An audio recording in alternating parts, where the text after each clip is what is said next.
On this episode of the OG and Crab Show, the Twins are not getting a new owner after all. Andrew McCutchen and Paul Skeens have dropped hints for their bosses in the press. And we're diving deep into the economics of baseball, starting on this episode. Play me a song, Crab.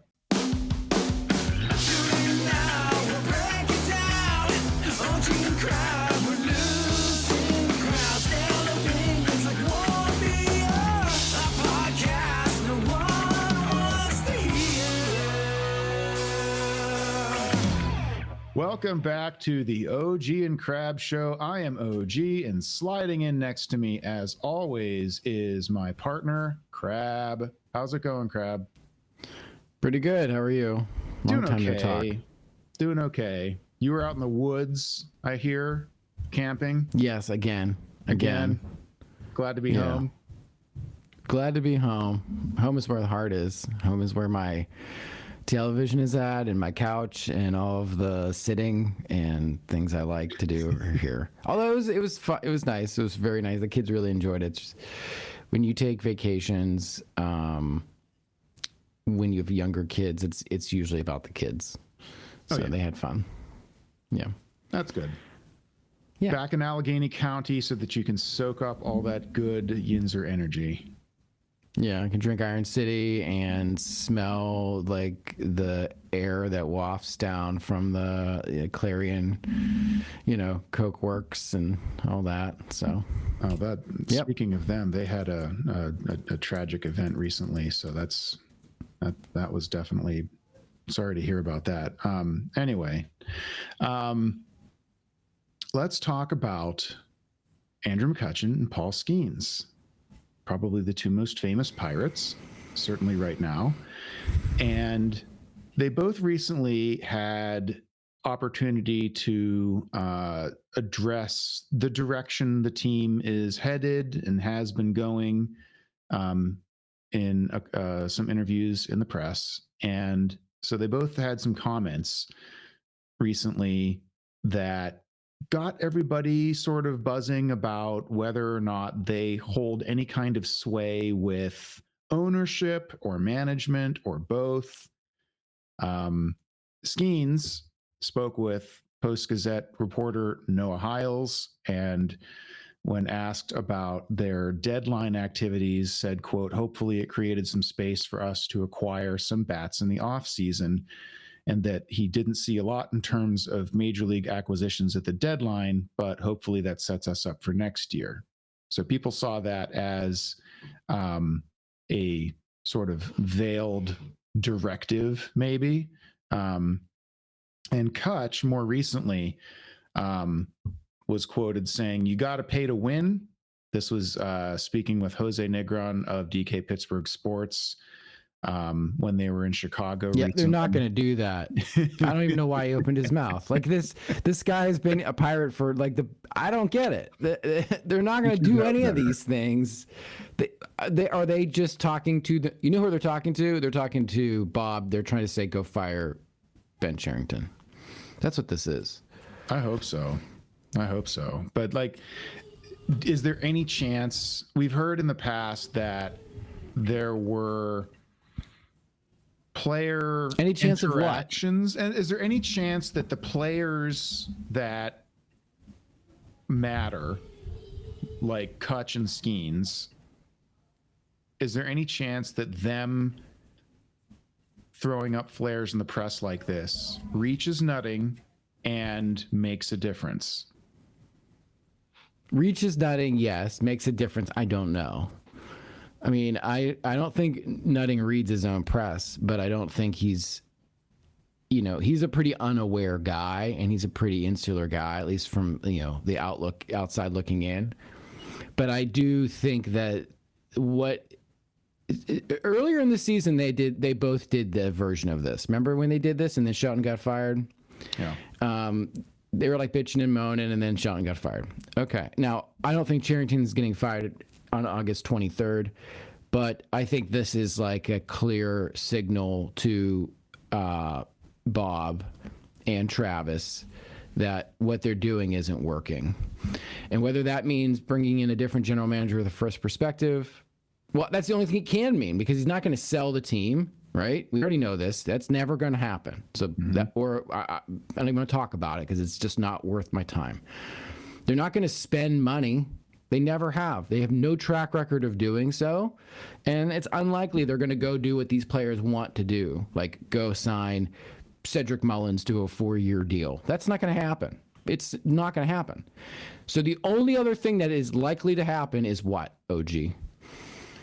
Internal improvement, trading from the supposed pitching depth, or more signings of 1 year, $4 million, $5 million guys who couldn't get a job anywhere else, and crossing all your fingers and toes and hoping that they turn in a good season. And firing Cherington, that's the other thing. That's the only. Those are the only things that they can do. Those are the only things that can happen that this team will do. And we've already seen that they do. Like you got it. Like after you do that, whoever you have to replace him has to go do all that other stuff. And even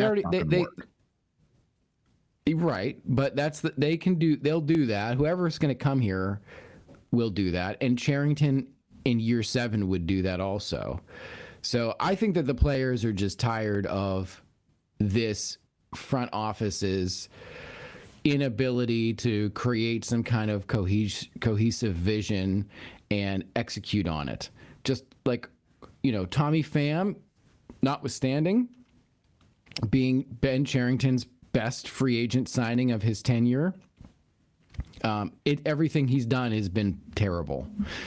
Like we said, one of the monkeys from The Simpsons could have drafted Paul Skeens, and having your number 1 pick be a defensive first catcher who can't hit is not ideal. And great, Bubba Chandler came up yesterday and he was just fantastic. Good for him. But that's not a vision. So they're frustrated because this is really bad, and this is supposed to be year 6 of a rebuild, and we're all losing sight of the narrative here because we're enthralled with the Pirates taking 2 of 3 from the Blue Jays, and probably taking, at the time we're recording this, they're beating the Rockies. I think they were beating them 5-0.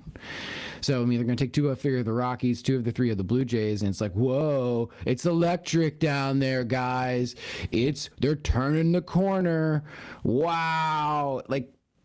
These guys know that this team is dog shit, and they're frustrated, and they're yelling out for help. So I think this is what this is. Yeah, I mean, I mainly agree. I think it's not going to amount to much material difference unless this is the thing that actually causes Bob to dismiss Cherington. He should have done it already. He should be doing it based on everything that he can see. But if this is what it takes, if it takes hearing from the brand in player form, and that's what these 2 guys are. These guys are the franchise right now. Kutch because of his history with the franchise, and Skeens because of his future with the franchise and his present. These are the 2 most important voices on the roster. And so if they're speaking up is the thing that makes it happen, then that's great. It shouldn't take that. It should be patently obvious that this is what needs to happen. But, we've beaten that horse. It's frustrating. And yes, I mean, McCutcheon's quotes to the beat writer for DK Pittsburgh Sports was just, they were kind of bizarre. They were like a little hardcore for him, Mm-hmm. They were. And they almost had a bit of like, it was easy to read things into them that he was very quick to sort of walk back a little bit. If taken out of context, it made it seem like he was saying, you know what, I came back here thinking that we had something going, and it turns out we don't, and I just want to win. And it made it seem like he was ready to go find somebody else to sign him next year so that he could chase a championship. It made him sound like he's just trying to put together that Hall of Fame resume, and thought that somehow he looked at the 2023 Pirates from across the way as a Brewer and thought that something was cooking over here. That blows my mind. I don't understand. I mean, to give him the benefit of the doubt, maybe he just thought, well, I haven't been paying too close of attention, and when I was there in 2010, like that's when we started getting good, and it looks like they know, so maybe, like, I mean, he's working, he's playing at the time. I'm sure he's not following the Pirates, closely in that way. So he gets here, thinks maybe this is the 2010 team and he could be like a veteran, and that's exactly what he thought. And, thought maybe they would be, that's what we all wanted. And it ended up being basically the 1985 Pirates or some version thereabouts. And, he's just an unhappy veteran on a loser team.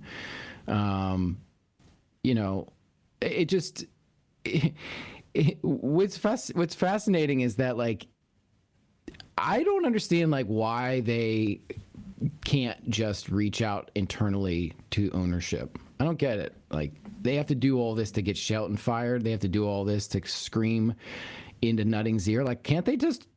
Isn't there a mechanism for them to just be like, "Yo, hey, we want to have a sit down"? Like, I don't know. Like, is there an emissary?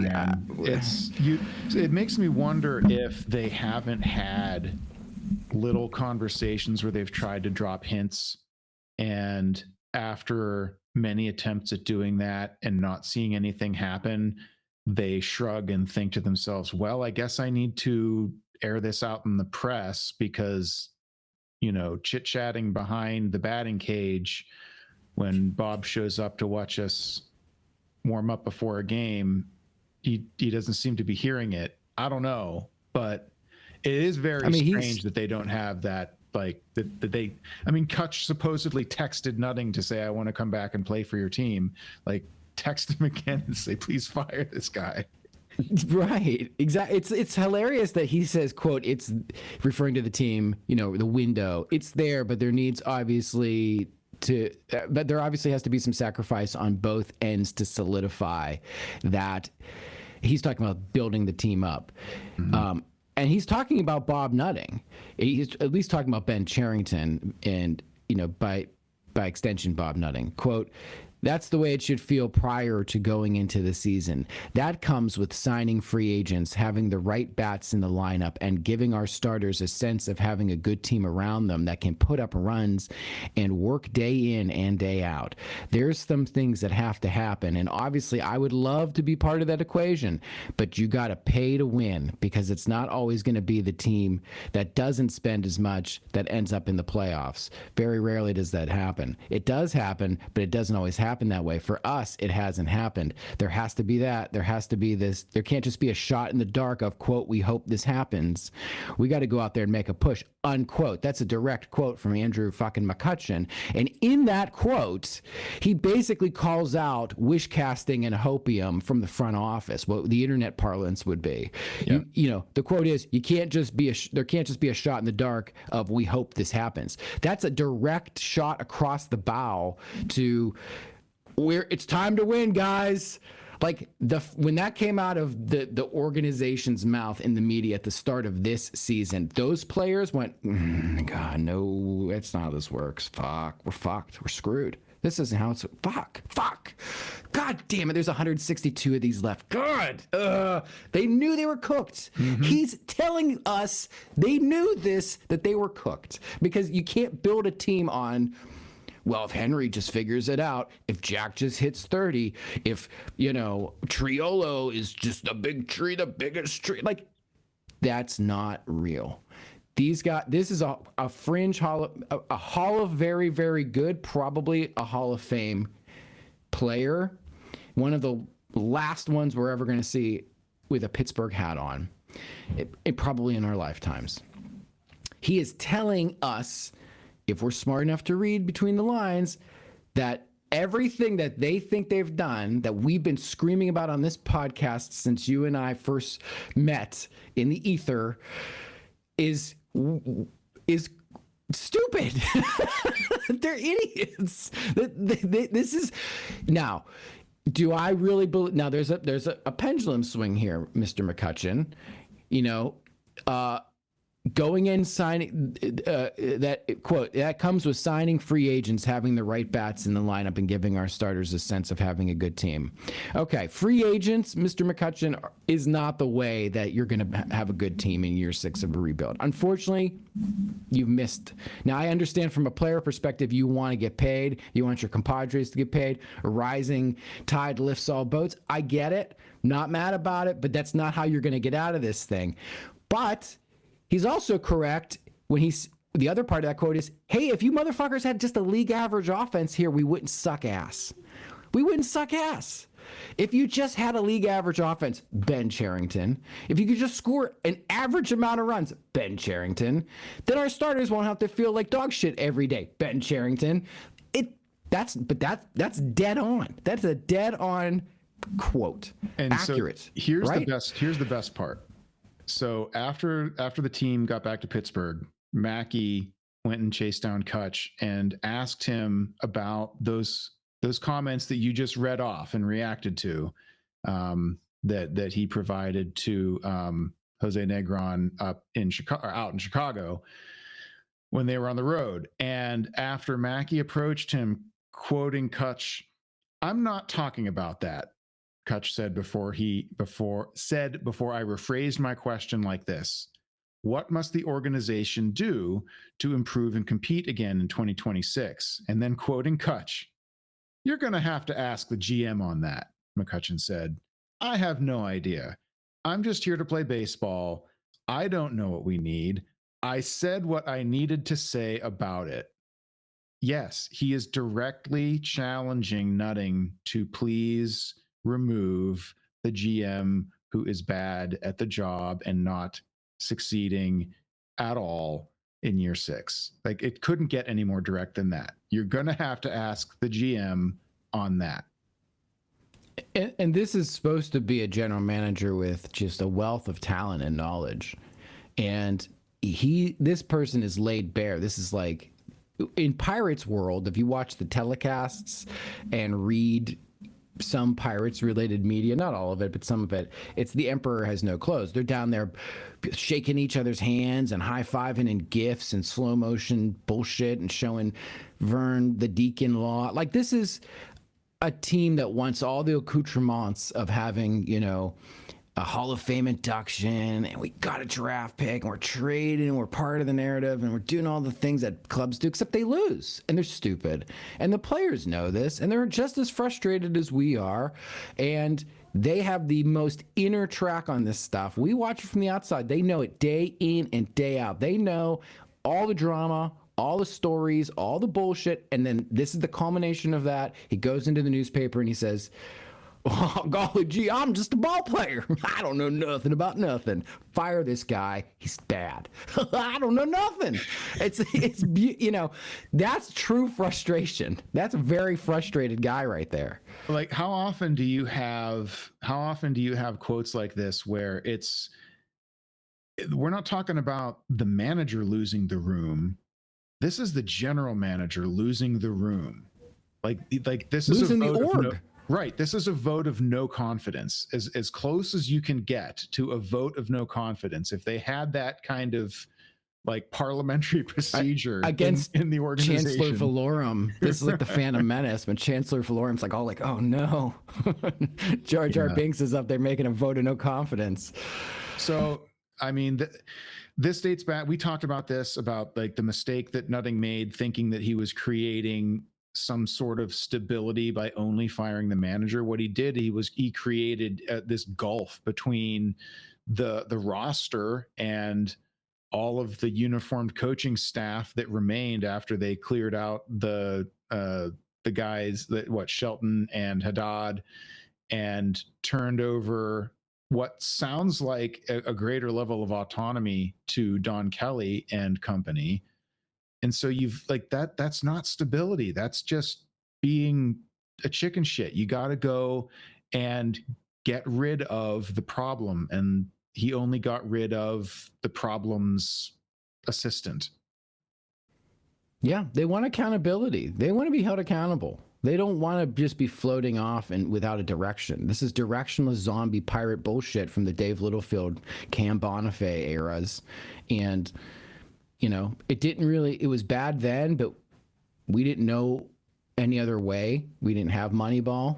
And now we have 25 years of Moneyball and statistical analysis and venture capital mindset in these organizations. And now, you know, these players know exactly what not to do. We know what they should be doing and what not to do. The media knows what they should be doing and what not to do. But yet Ben Cherington is right and the numbers are right. And it's just, we love the underlying swing decisions of Jared Triolo. And see, he hit a home run tonight. Bob, if you're watching.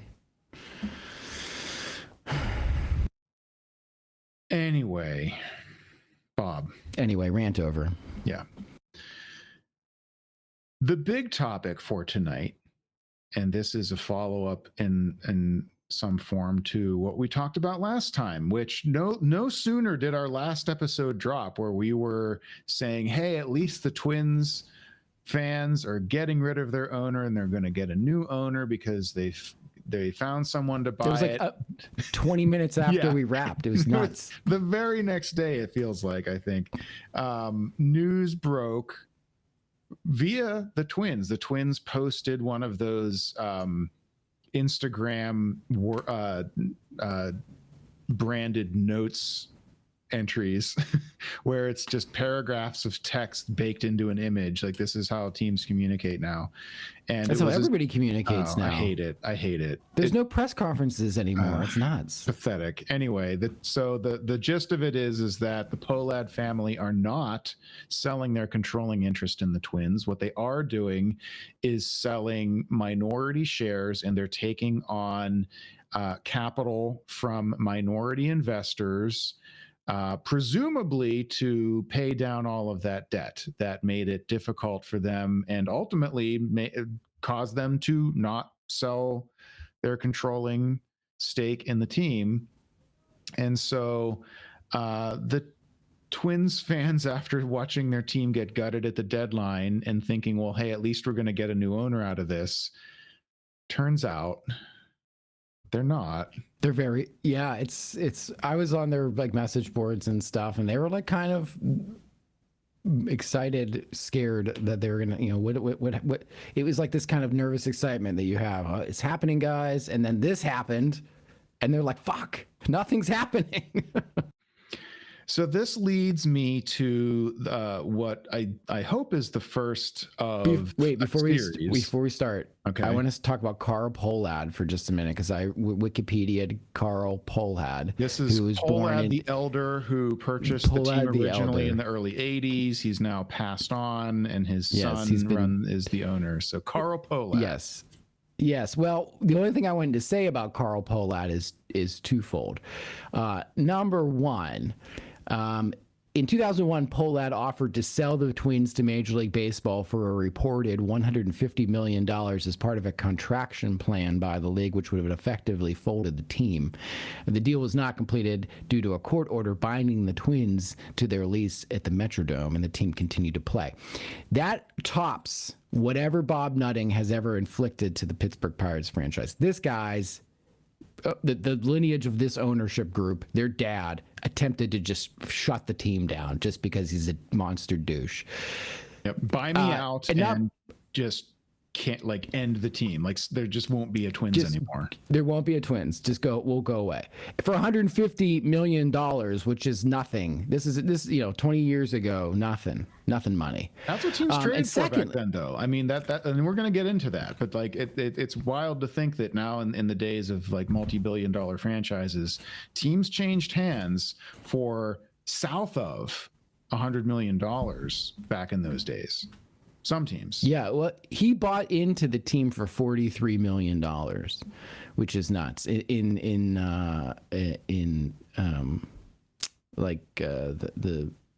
80s at some point, I believe. Yeah.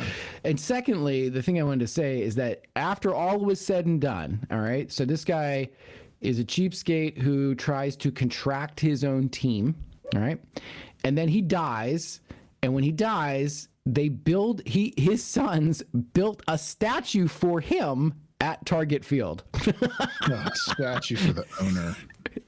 statue for the owner. Worse than the Orioles giving away a bobblehead of their owner this year. Way worse. Way worse. So there's a statue of Carl Pohlad, God rest his soul. I'm sure he's a very nice man in real life. And I'm, if anyone's listening and is really mad about this, then you can email me at go_poundsalt@crabnog.com, and we'll be happy to take your email. But it's just like a picture. It's like a bronze statue of the guy who tried to contract the twins with his wife. They look very like waspy and Republican, and he's just standing there outside the concourse and says, quote, "The great thing about baseball is the way it brings families and a community together. The chance to spend an afternoon with your kids at the ballpark pulling for your team. Well, there's just nothing better." This is a quote from Carl Pohlad on his monument. And I want people to remember that because he tried to contract the team. So there was nothing to root for and no chance to spend an afternoon with your kids because there would have been no team to root for. So it's just a monument to dumbassery over there. God love the Twins. That's what I wanted to say about Carl Pohlad. I learned about that in my research for this show. Good job on the homework. I'm glad to hear those nuggets. So, the meat of the episode. I made a slide deck. This stuff deserves graphics and deserves illustration. So I'm going to pull that up now. Well, how are we going to, if you're listening on Spotify, what are you going to do? I think I'm going to go to our YouTube. So yes, I do encourage audio listeners. Good point. I do encourage our audio listeners, if you have the time and the energy, to please look up this episode on YouTube because there is stuff to see. I will do my best to describe what is on the slides without being too super redundant. And without further ado, here they come on the screen right now. Boop. So slides. We start with some headlines, and here are the Twins. So this August 13th, just a little over a week ago, the headline in the Minnesota Star Tribune reads, "Pohlad's decision to keep Twins surprises Baldelli and disappoints fans." I found it weird that they chose that to point out that it surprised the manager. Like, well, okay. he's the thing you see on the field the most, yeah. Right? Like the avatar, like they don't not going to talk about the GM because people don't see him, right? I guess, yeah. I just found it funny that Rocco Baldelli and fans. He's like, I just work here, man. I don't know what's. Exactly. Are they still going to pay me? It's like, does this mean I keep my job more or less? Okay. So this is the most recent example of a team being for sale and then retreating from that.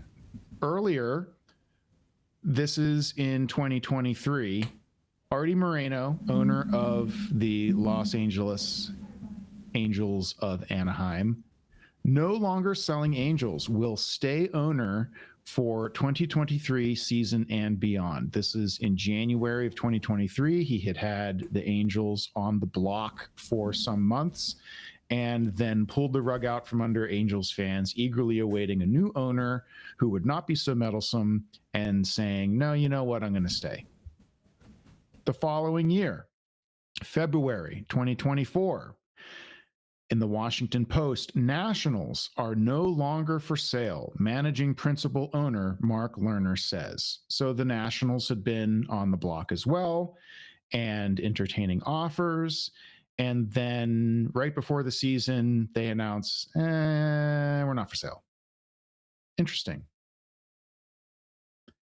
The Baltimore Sun, that same spring, March 27th, 2024.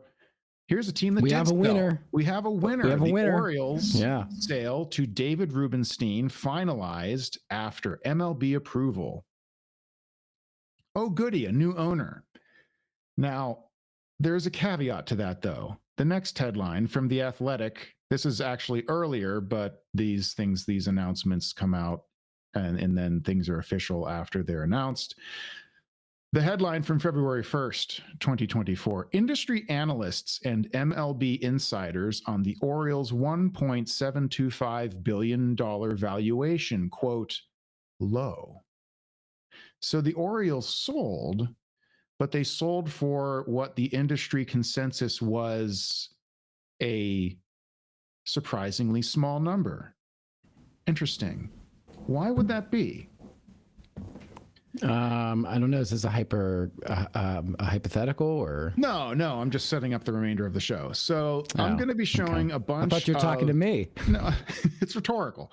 I'm going to be showing a bunch of infographics from a gentleman I follow on the internets. His name is Lev Akabes. I hope I'm saying that properly. But this is an AI person. That's not a real name. Well, he puts together some good data visualization. So he works for Sportico. And that's also an AI company. It's not real. Everybody's AI. Or how do you know we're not AI? I mean, we are. We could be. Never know. So this guy works for Sportico and frequently puts out these infographics about sports business. And so I see lots of things from his posts, and some of them are pretty thought-provoking. So I'm going to share some of them here.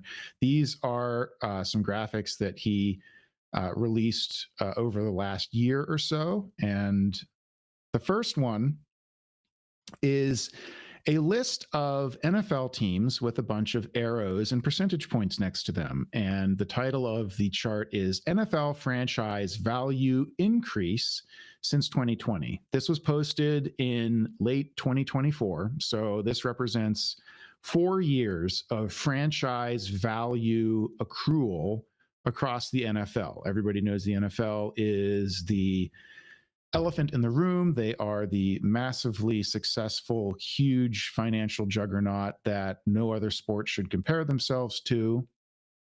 And as we work our way down this list, we see everybody is gaining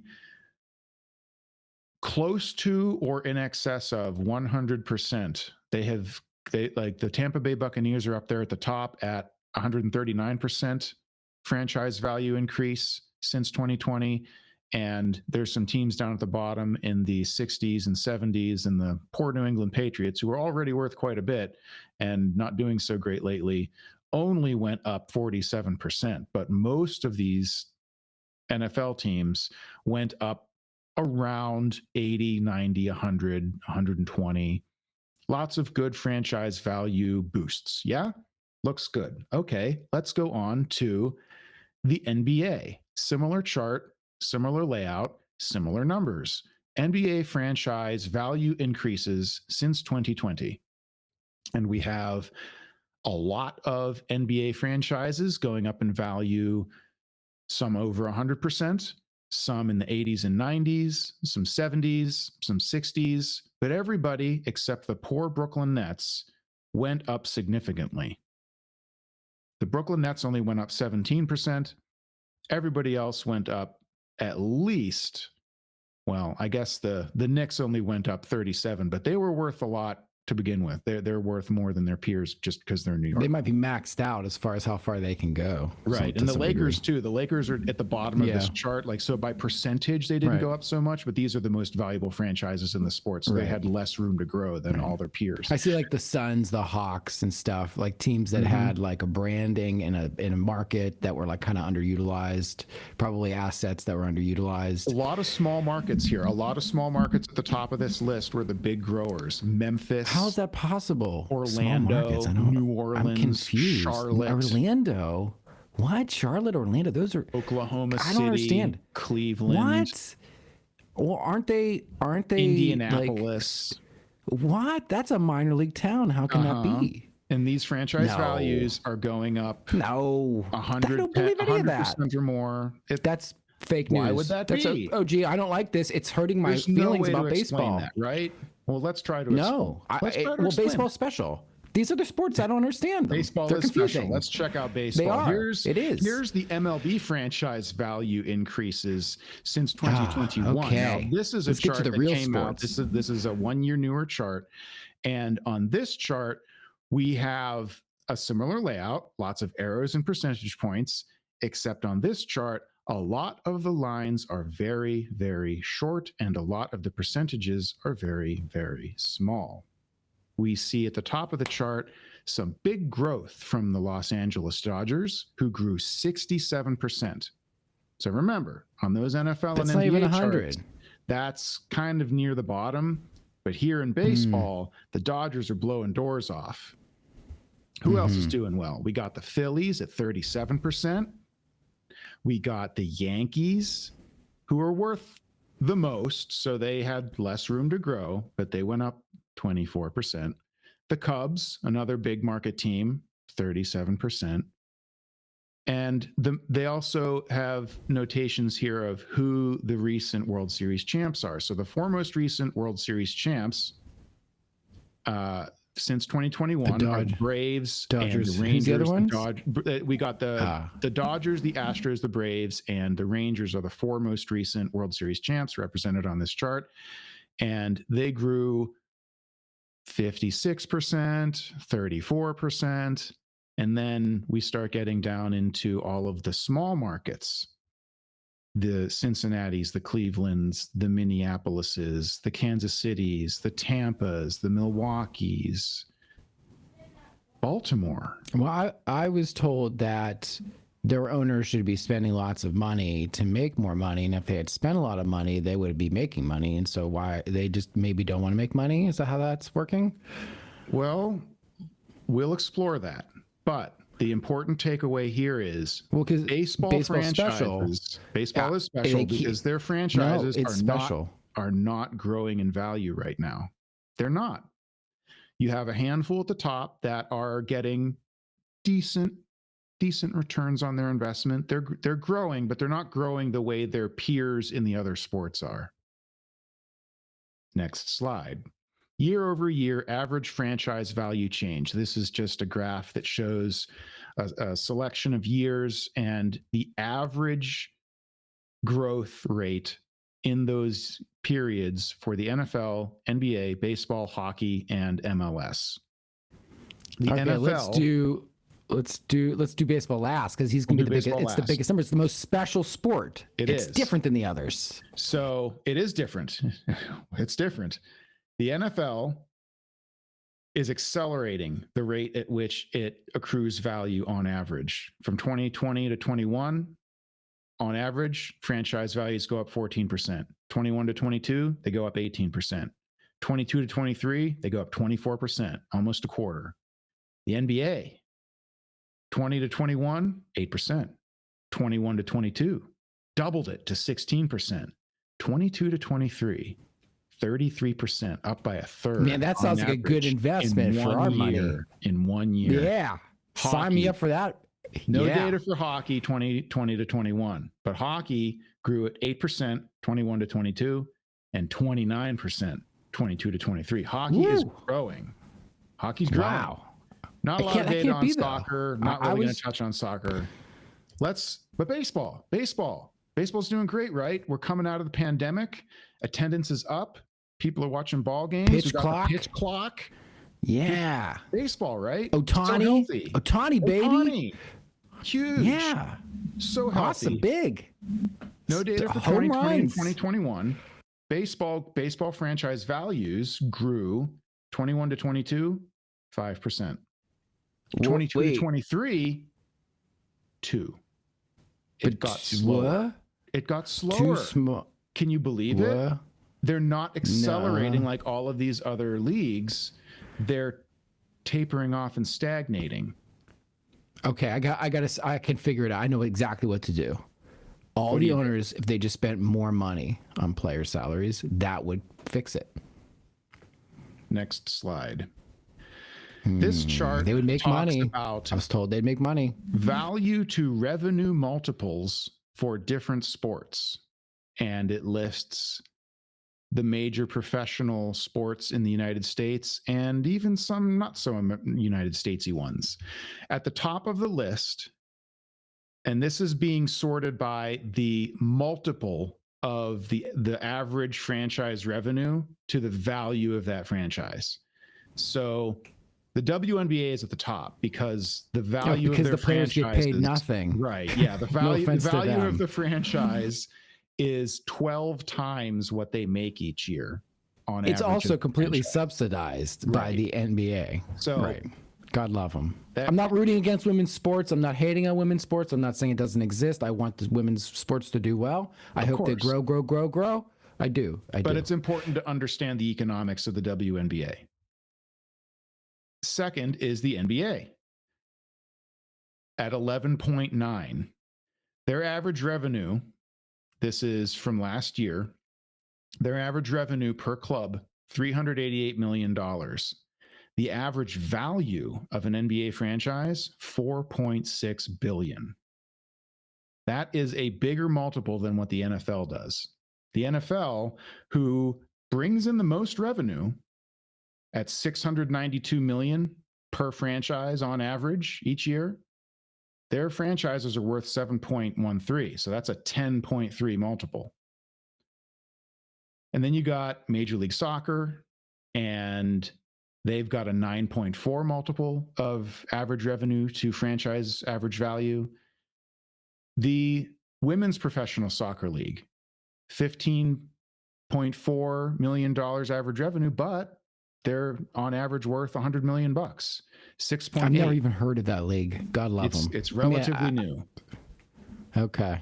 Where's the NFL? I mean, the NHL on that list. Where's the multiplier? NHL is immediately above that. So the NHL, they make on average 230. They're at 7.7 multiple. They make on average 233 million per year. So the multiple is 12 for the NBA, 11 for. Oh, I see. I got you now. The multiple is in that gray bar. So the multiple is just do the multiple from top to bottom.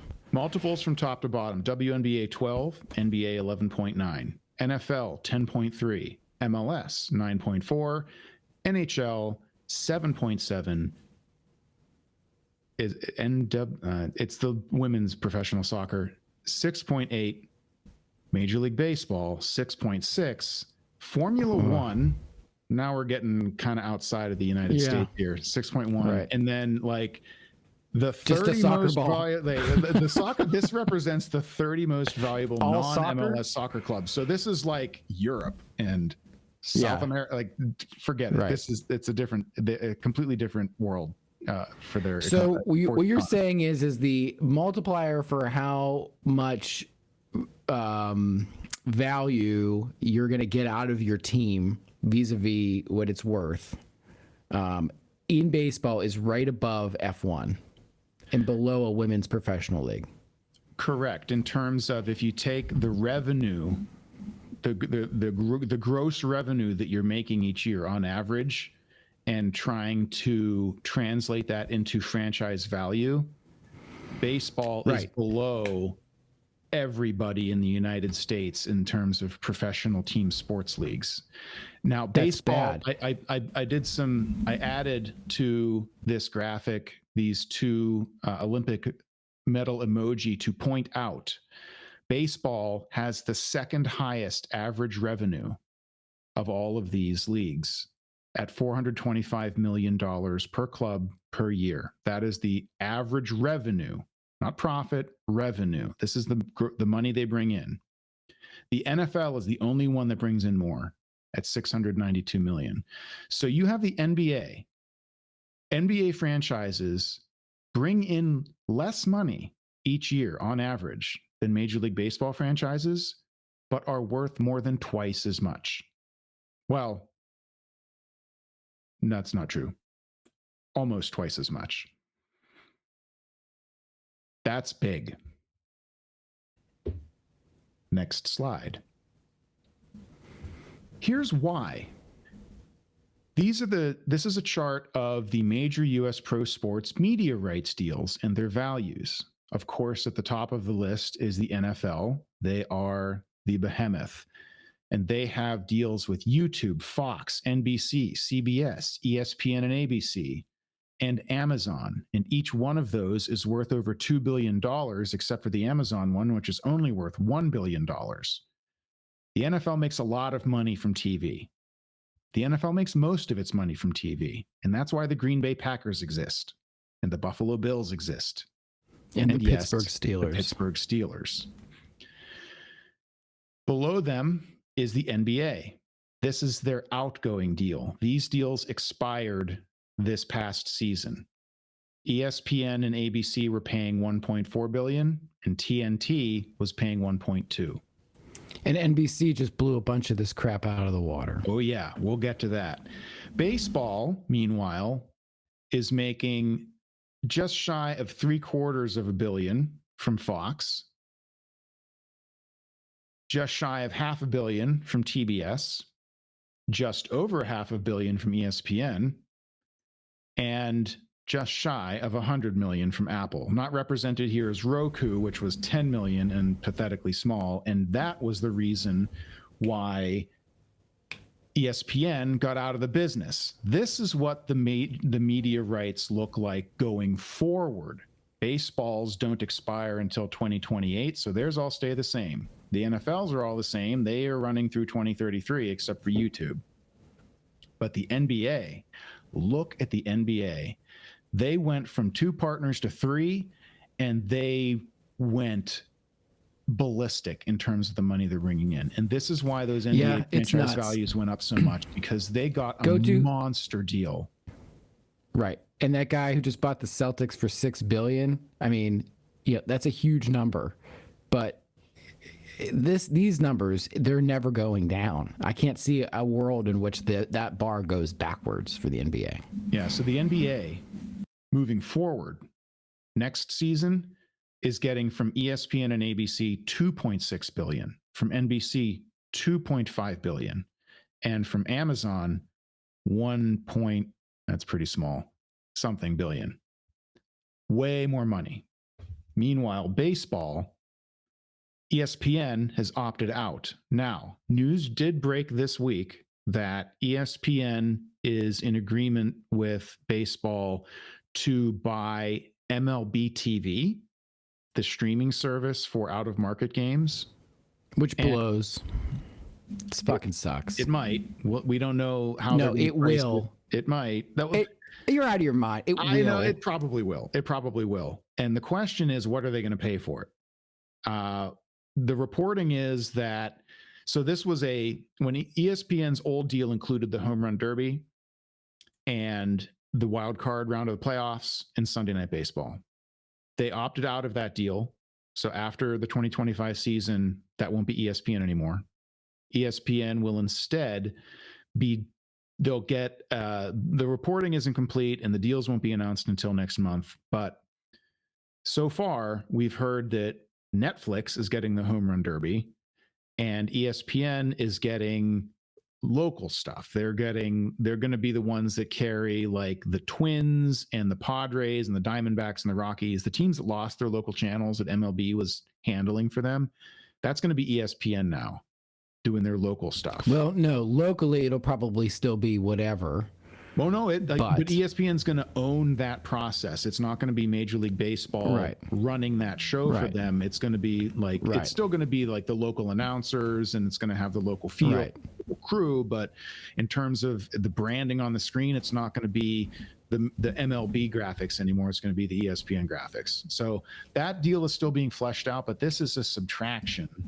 Unless they can find a way to stitch together and rebuild in the aggregate this $590 million a year, this is less money for baseball between now and 2028, while these other leagues are, their media revenues are just ballooning. And so that's why you're seeing the franchise values for baseball tapering off and stagnating. But what's that mean for the average fan, OG? Nobody cares about that. We just care about our team. Right. Well, we'll get there. So this is a chart that shows MLB team revenue growth. And you've got a bunch of lines that are going east by northeast mostly. And you've got 2 at the top that are outpacing everybody else. The Dodgers, of course, have the most upward trajectory because they signed Ohtani and are doing so well in Japan and winning championships. And the Yankees, they're way up money there. to make money. They spent money to make money. See? Yeah. You jerk. You don't know everything. Your numbers are wrong and they're stupid and they're scary and big. And so the money's going up for everybody, right? That's great news. The Cubs are at the top of the pack. Everybody else is bunched together below those 2.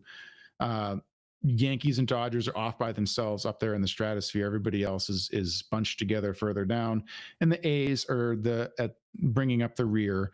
But they all kind of have the same slope, right? They all have the same slope on the graph, but they're growing, right? That's okay, right? They're not losing money. They're growing.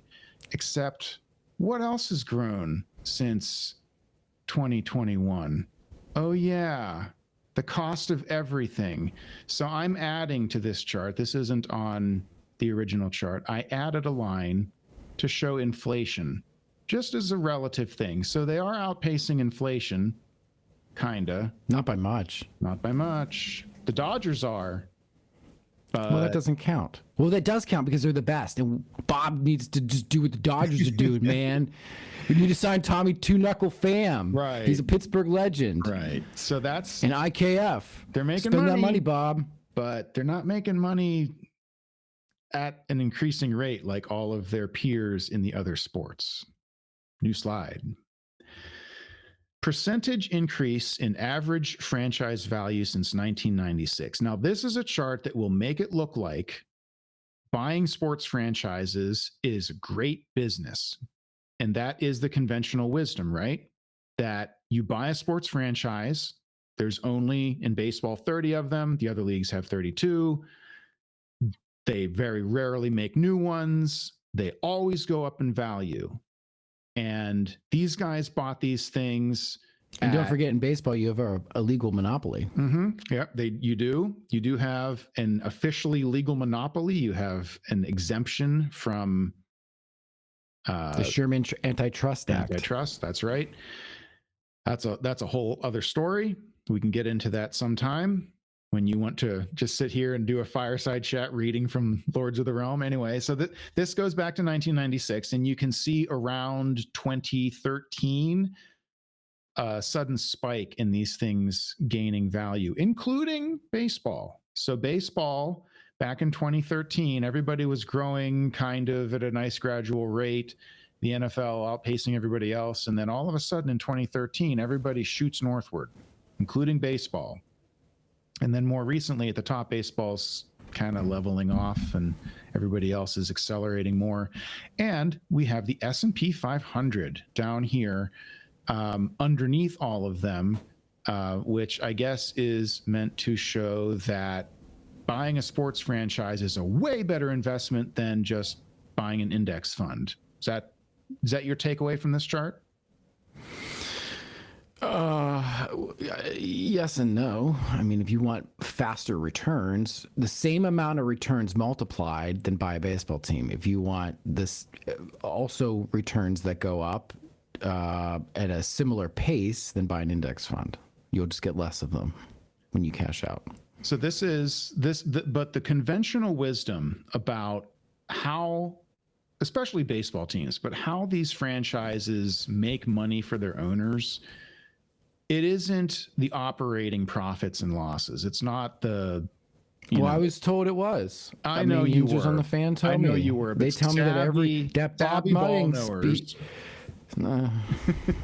Savvy ball knowers will tell you that the real money is in equity. It is in the franchises going from being, what did Bob Nutting pay? Well, you talked about the Pohlads. The Pohlads paid what for the Twins back in 1980? I closed the window, but it was like 40. Yeah, it was like 40 something $million.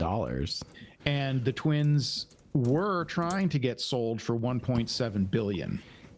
So that's 1,700 million. So Carl Pohlad bought the team for $43.5 million in 1984. Right. So the money that they make from the value that these go up, that is where the real money is, according to conventional wisdom and according to this chart, right? But there's a wrinkle. This is the chart that caused me. The next chart here is the one that caused me to want to almost done with charts. Conversation. This is like school. I know. Oh I know. God. This is important. This one is the key to it all. Recent MLB team sales have seen lower annualized returns. So this is a scatter plot that shows on the vertical axis percentages from 0 up until 16% annualized return. And it shows a bunch of team logos. On the horizontal axis, you have years starting in 1970 and up through the present. And this doesn't include the Orioles because I believe this was put out like they had just been sold, and so there wasn't an annualized return to report yet on them. So you have way back in the early 70s, the Yankees were purchased by the Steinbrenner family and have had an annualized return over 14%. And you have a whole cluster of teams in the years 2000 to 2012, 16 owners buying in, and all of them are around 10, 11, 12, some as high as 14% annualized returns. The Pirates are on this chart represented.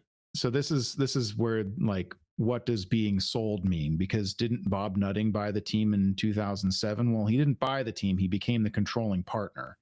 So the Pirates were last sold when McClatchy's group bought the team in 1996. So that's where they are on this chart. And they've got a 10% annualized return, not too shabby. So let's compare that to what the inflation adjusted annualized rate of return, average annualized rate of return is for the S&P 500. That's some good context, right? Now we have a red line that we've added to this scatter plot. And look who is under it. The teams that are under our a lot red of line, teams. well, a ton of teams. It's the teams that have most recently sold. So right, but that's bad. That's not good. It's bad. So in the last 10 years, the Mariners, the Marlins, there should be zero. If you're Manfred, you want this number to be zero. Mm-hmm. You want all these teams to be above the red line. So here's for the listeners, please do come look at this because it's worth seeing. But I'll describe what's the really important point on this chart. Since 2015, the Mariners, Marlins, Royals, and Mets, and now the Orioles, have changed hands. And enough time has passed that we can calculate or Sportico's estimates can calculate an average, an annualized return. That's how much did the asset grow in value per year, percentage wise. The Marlins are just sitting on the zero line. The Mariners are at 4%, and the Mets and the Royals are hovering around 5%. The S&P 500 red line that I added, adjusted for inflation, is at 7 2/3.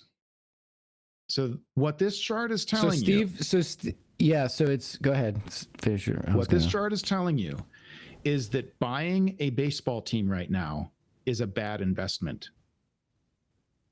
They're not growing at a rate that would even match buying a dumb spider index fund. So the old axiom, and it's certainly a worse investment than Bob Nutting made with the original McClatchy group in 1996. And the Pirates are still north of this line. So right. Bob Nutting, if he was the money grubbing villain that he's often painted to be, that only cares about making money, Bob, if you only care about making money, you've made it. You're not making much more. Your franchise value is tapering off to basically flat. And good luck finding somebody who wants to buy something that's not going to go up in value anytime soon. I wish Yinzers would actually listen to our show. We have like 10 people that watch this thing, but this thing would, I don't care about the numbers. What I care about is the information, because this stuff is so far out of the mainstream of where normal Pirates discourse is. It's almost hard. No one talks about this across stuff. baseball. Nobody talks about this across baseball. Everybody who talks about baseball and the economy of baseball, all the baseball writers, if they touch on this subject, they're so desperate to paint baseball as healthy and thriving and growing that they just look for whatever. Why don't they evidence. Just say the patient is sick and it's not dying, but we're not getting any better? We need a doctor's consultation, and the consultation is go be like the other sports leagues. I never understand this. They want their jobs to be relevant. They want to believe that they picked the right career And so they're going to justify their existence by saying, see, ratings are up. See, attendance is up. They're going to point to the statistics that make it look like what they do for a living has a future. It's just, this kind of stuff is irritating in a sense that you hear so many people, whether it's on Twitter or Reddit or, YouTube comments, Post Gazette, DK on Pittsburgh Sports, Bucks on Deck, anywhere you go, North Shore 9, anywhere you go to get Pirates media, you're going to run into sell the team, Bob, sell the team, Bob, sell the team, Bob. Two things. One, Bob is not going to get the return he wants if he sells the team right now. And it's unlikely anybody might actually buy the fucking thing. Am I right? So he could sell the team and make a boatload of money. Let's not mince words on that. Sure. Like, he would absolutely make a boatload of money. He would make at least $1 billion over what he put into acquiring the club. That is absolutely not. There's no doubt, but that's not the point. I know. The point that I definitely believe me, I understand. The point is that the old upward trajectory that there's always going to be somebody else who wants to buy this thing, and they're going to make a ton of money when they buy it too. This chart says they won't. If you buy a club right now, if you're David Rubenstein and you bought the Orioles, you better be prepared to sit on it for a while, and you better hope that Bob Manfred can turn a miracle in 2028 when all these media deals come up, and we'll talk about that in a second. I got one more slide to tie this whole thing up in a nice bow. Remember this from earlier? This is the franchise value arrow graph that shows how many teams were not growing terribly well from earlier in the conversation. Well, let's annotate it a little bit. Let's add inflation. So the rate of inflation since 2021, when this graph is plotting the franchise value increases for Major League Baseball franchises, is 19% from 2021 to the present. Inside of a pink box that I've drawn at the bottom third of this chart are teams that are growing at a rate less than inflation in terms of their franchise value. That includes the Rays, the Royals, the Marlins, the Twins, the Guardians, Reds, Pirates, Mariners, Rockies, Nationals, Orioles, and Angels. Just outside the box, tied with inflation, are the Milwaukee Brewers, and just ahead of inflation by a percentage point or two are the Diamondbacks, Cardinals, Giants, Athletics. Yeah. So you're splitting hairs. It's all basically at or below inflation. Half the league is at or below inflation. They are not gaining value at all relative to the value of the dollar. Why would that possibly be? And there's more context to see here. So of those teams I just mentioned, and we saw some headlines earlier, the Angels the Nationals couldn't find a buyer. Put themselves on the market and couldn't find a buyer. The Mariners put themselves on the market and did find a buyer. The Marlins found somebody to buy them in the last 10 years. The Royals found somebody to buy them in the last 10 years. The Mets are a special case. Steve Cohen has more money than all the other owners combined, seems like. And so they're not in the box here. They're further up in the chart, so they're off on their own, but they're a special case in many respects. The Orioles found a buyer. The Guardians, this story flew under the radar, and I didn't have a headline about it earlier. They sold a minority share to an investor who plans to take over control of the club in the future. So they get a yellow arrow. That's what the White Sox did. Have done the same thing. In the last year, Reinsdorf found a buyer who will buy a minority share now and eventually become his successor. So Jerry's not ready to hang him up yet, but he's got a succession plan in place. And the Minnesota Twins just recently did the same thing. Tampa Bay Rays have an agreement in principle to sell It has not yet been finalized, and things could change. So what we're looking at here, dear listeners, who should really come look at this, because this is where it all really ties together.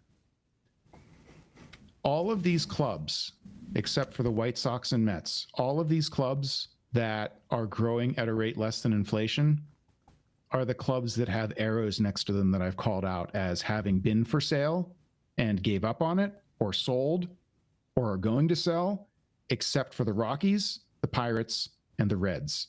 Everybody else has either recently sold, tried to sell, has sold, and a minority share and is planning on getting out later, or is in agreement to sell.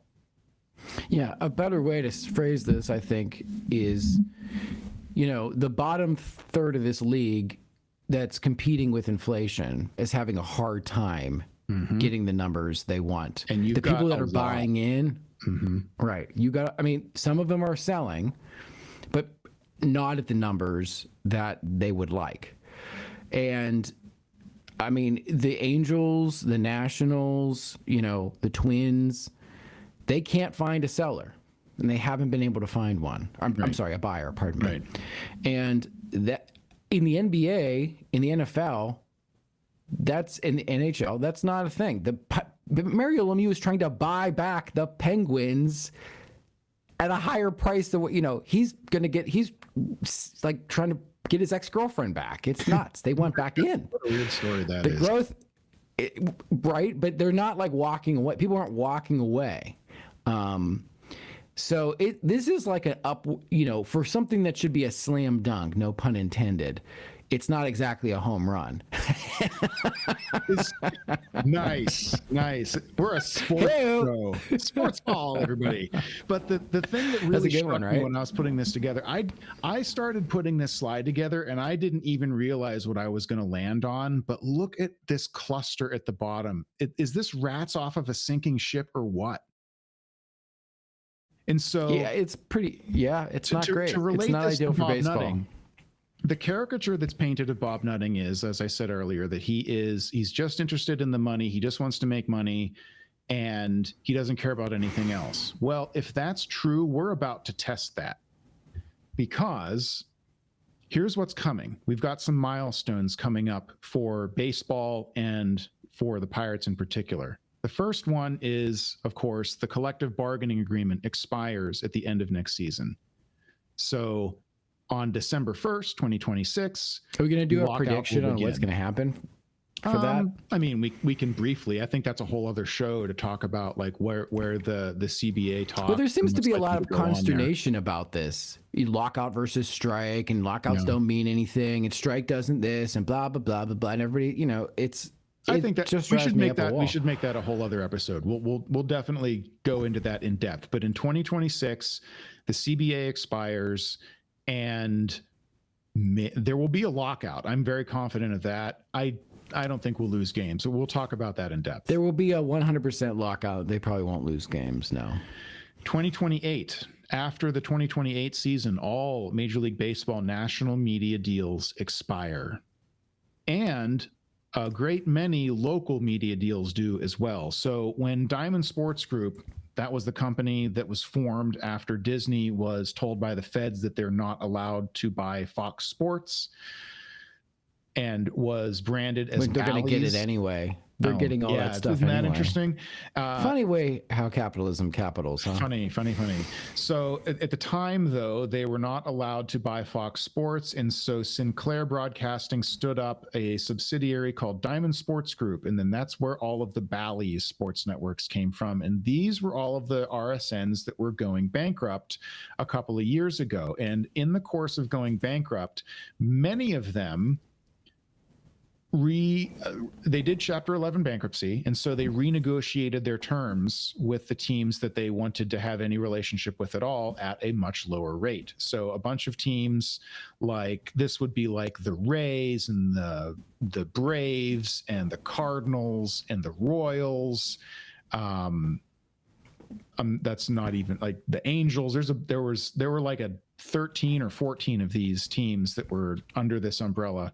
Some of them lost their broadcasting completely. The Padres, the Rockies were a different company. They were like the Pirates. They were with AT&T Sportsnet. They were Root Sports. Yeah. Right. So different. They were a Chapter 7. That's a different thing. But regardless, there are 5 teams that are now using Major League Baseball directly to broadcast their games. That's what's going to ESPN. So all of this stuff, they have been very careful to co-terminate all of these deals. These short-term bankruptcy renegotiation deals are all terminating in 2028. All of the national deals are done after 2028. Everything that they're doing to make up the difference of the ESPN opt-out. I wonder how many local RSN deals are going to be terminating after 2028. I believe it's gonna be close to half the league. Right. The logical thing is that the league wants to be able to package huge. They've said so. They've said right. so. They want to create their own bundle, and we're seeing the very early beginnings of that with the deal they're doing with ESPN. But whatever they're doing with it's going to be Netflix, really bad for baseball fans. So because they will sell their own right and left arms, as we've seen, by tearing down MLB TV for, it's like selling your furniture because they're burning the furniture to stay warm. It's right, and that's not a way, but that they'll do that. This is what they're doing. Everything. The nexus of all of this is 2028. These broadcast deals. It's not just the national. It's most of the local deals. It's all expiring after 2028. And Manfred's plan, and he said so, is to just aggregate as much of that content inventory as he possibly can, package it together, and try and get his own monster deal the way the NBA did going into this next NBA season. We saw that chart earlier, how much more money they're making. Right. But Manfred, that his big job before he hangs him up as commissioner, because he's going to do that soon too. He's not going to be here much longer, but his last big thing is to shepherd these deals in. Now, I'm bearish on this. I don't think they're going to get what the NBA got. I think they'll get something, but it's not going to represent growth the way the NBA did, and it's not going to get them back in the hunt on those charts that we looked at earlier. But that's 2028. All the media deals expire, including many, many, many of the local ones. And then finally, this is specific to the Pirates, in 2030, the PNC Park lease expires. Now, a lot of people point to this and say, oh, well, that's when Bob's going to move the team to Nashville or whatever it is. I don't think that's the case. Yeah, that'll never happen. But here are 3 very, very important franchise value milestones that are coming up in the remaining years of this decade. And so we're about to test whether or not Bob Nutting is really just in it for the money. He says he's never going to sell. He says he's doing this to keep the franchise in a stable place and to keep it in Pittsburgh. That's what he says. Everybody thinks that he's just in it for the money. Everybody says that all he cares about is the money. If Bob really only cares about the money... It's all true. All of that's true. If Bob really only cares about the money, Bob will have to sell the team or he'll stop making more. Like, the team is not going to, unless these media deals explode. So if you're Bob and you're looking at all of your peers in the bottom part of that graph who are selling, trying to sell, giving up on selling and maybe trying again later, or having recently sold, all your small market neighbors whose franchise values have not been growing over the last 5 years, you're looking forward to these milestones and you're thinking, well, let's see what happens. And if we don't get good media deals, and if we don't get a CBA that completely remakes the face of the economics of baseball, if we don't get a cap, we're not going to get a cap. If we don't get a cap and we don't get huge media deals with a bunch of centralized revenue that will cause my franchise to be worth more money because of all this new TV money, like just like the NBA got. And the lease is whatever. Like they'll redo the lease, just like the Orioles did with Camden Yards a couple of years ago. And then lo and behold, they got sold. Isn't that weird? So this is the whole crux of this show right here is if Bob really only cares about the money, then he'll sell the team. Okay. Wow. That was orgasmic for you, OG. That was the most excited I've seen you for a while. I was animated, and now it feels like a letdown. Yeah, because I don't. No, like, it's great. Now we got to wait around until like 2029 to see if Bob will sell the team. Yeah, we might be dead by then. Yeah, who knows? Could be asteroid, oceans and seas boiling, dogs and cats living together. It's true. This man has no dick.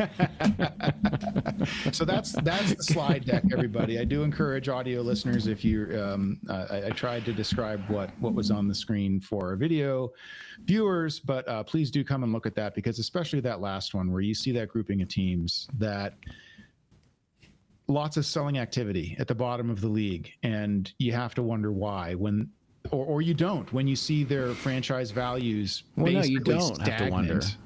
It's like, okay, right. well, And I guess I made the money I'm going to make. Time to get out. This is the only league without a floor cap system and some kind of, national TV revenue streams in the way that the other three have. And you can see where baseball is lagging behind their peers. And, I don't care about billionaires making more billions. Like, I'm not interested in that. The business aspect and just like dissecting some of reading the tea leaves and dissecting the stuff is fairly interesting, because it flies in the face of most narratives that we're told as sports fans. And that part is always interesting. The counterculture stuff about it is interesting. But do I care that the returns are not as high as they should be on their face? I don't care about that at all. What I care about is I have no hope. Mm-hmm. None. There is no hope.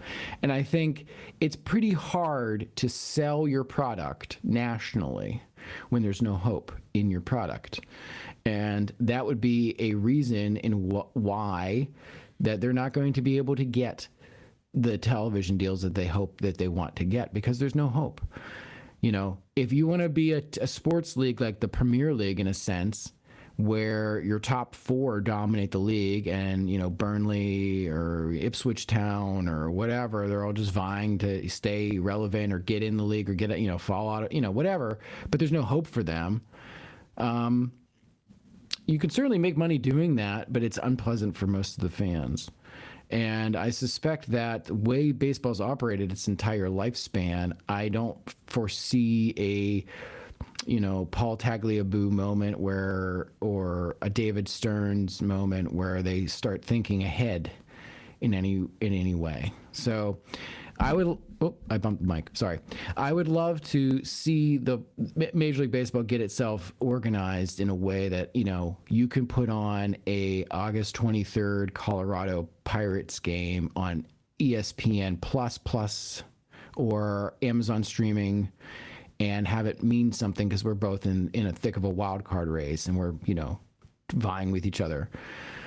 That is what the streamers want. That's what, and when they buy the NBA, that's what they get. Yeah. You might have to watch the Washington Wizards a couple times here and there, but for most games, or all intents and purposes, you're going to get at least an interesting matchup with a superstar. And there's no superstars in Pittsburgh. There's none for the Rockies. There's none on the White Sox. There's Kyle Stowers. He's our superstar, but I don't think he's one for Amazon cares about. So you can check the Marlins box there. Let's see the Nationals. How many superstars they got? They got a guy who could be James. Paul Skeens is a superstar, but he only pitches once a week. Yeah, all right. I don't count Paul Skeens. He's not going to be here, and he's not relevant. He doesn't. Yeah, he's just a future Dodger. Right. Yeah. He doesn't matter one lick. None of this stuff is going to coincide with him being in, he'll be off where he needs to be when all this hits the fan. So, if all this had been done under Bud Selig's tenure years and years ago, then it would matter. And Paul Skeens would be the superstar. He'd be our Giannis.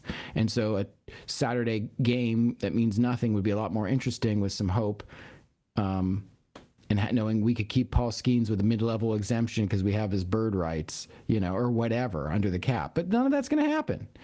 And I don't think Major League Baseball is going to get themselves in order anytime soon. And I think what they're going to do is just more of the same.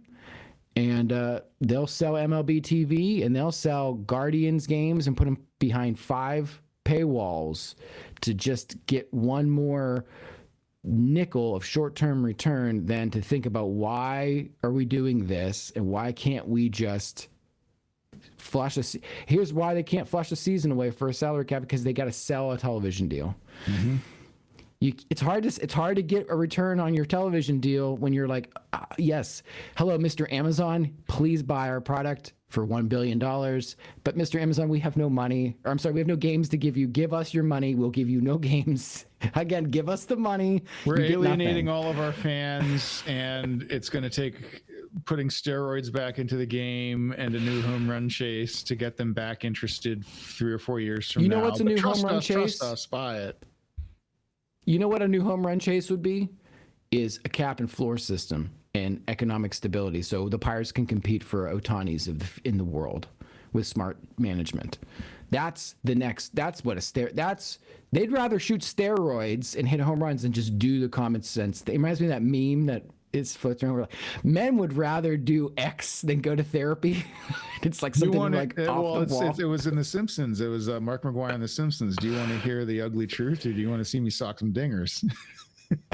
Yeah, I mean, so we're gonna have to, instead of just getting the league organized and just, I'd be happy to eat shit for a year and not watch baseball, but unfortunately, nothing will line up the way we want it to, and it's just, we're gonna be back here at square one, trying to see which teams are outpacing inflation in 2030 for the next round of this, because it's just a mess. Well, I mean, take heart, dear Yinzers.